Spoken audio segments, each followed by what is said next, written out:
en s'abstenant de s'engager dans un processus dépourvu de garanties minimales de transparence, d'équité et d'inclusivité, le PPACI a évité de cautionner une entreprise de légitimation artificielle d'un ordre politique contesté.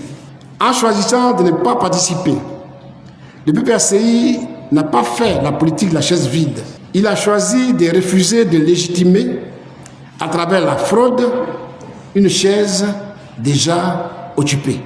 Le choix du PPACI de ne pas participer à ce scrutin apparaît donc à la lumière des faits comme politiquement juste, stratégiquement cohérent et moralement responsable.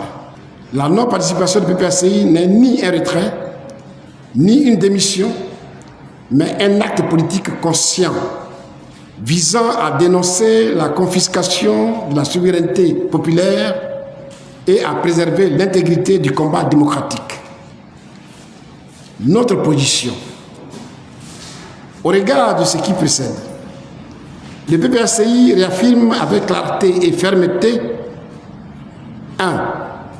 La justesse de sa décision de non-participation, confirmée par l'abstention massive et le désintérêt manifeste du peuple ivoirien pour un scrutin sans enjeu démocratique réel. 2. La remise en cause profonde et irréversible de la commission électorale indépendante, dont la partialité structurelle est établie, et la fin du mandat de son président, M. Cubière, dont le bilan est largement jugé catastrophique. 3. La nécessité impérieuse d'engager dès à présent, à moins de 3 ans des prochaines échéances électorales, des réformes substantielles portant sur la recomposition de la liste électorale, d'organisation de la RLE, et ceci tous les ans,